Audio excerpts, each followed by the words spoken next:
अब हम लोग लड़ाई जीत गए हैं। अब बस ये तैयारी चल रही है कि कब केक काटा जाएगा।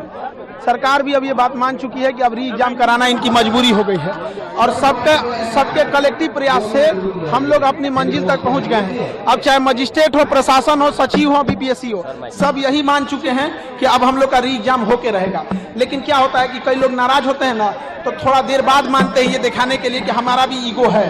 तो ठीक है, सरकार भी अब ये मान चुकी है, प्रशासन, मजिस्ट्रेट, बीपीएससी, सचिवालय सब ये मान चुका है कि अब री एग्जाम कराना होगा। इसके अलावे सारे सबूत हम लोग के पक्ष में आ चुके हैं। खगड़िया, भागलपुर में क्वेश्चन पेपर पे टिक मार के आदान प्रदान किया गया।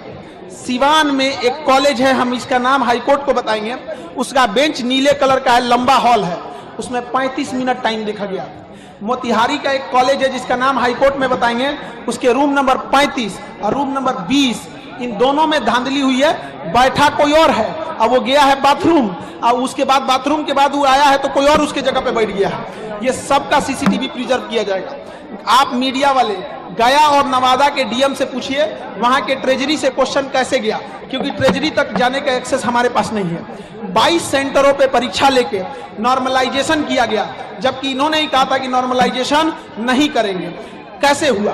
13 दिसंबर को जो परीक्षा हुई, उस परीक्षा में 6% रिजल्ट, और 4 जनवरी को जो होती उसमें 19% रिजल्ट। क्या जो बाद में परीक्षा हुई उन बच्चों को पैटर्न पता था, उनको पास पहले से एक्स्ट्रा टाइम था? ये सारी धांधलियां हुई हैं। हाईकोर्ट हम लोग के फेवर में फैसला देगा।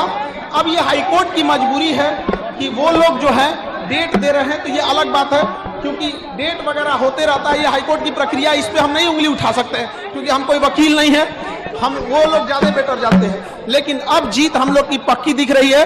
अब जो लोग कहते थे कि बच्चे कहाँ बचे हुए हैं, 2-4 गो तो बच्चे हैं, आज से 1 हफ्ता पहले ये बोला जाता था कि 2-4 बच्चे बैठे हैं।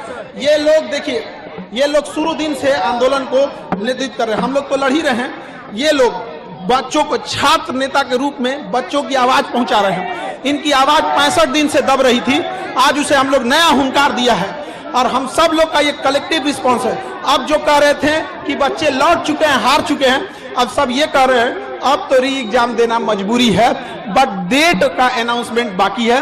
हाईकोर्ट से फैसला हम लोग के पास आएगा। जितना जल्दी री एग्जाम होगा उतने कम लोग फंसेंगे, जितना देर लगेगा उतना ज्यादा लोग फंसेंगे।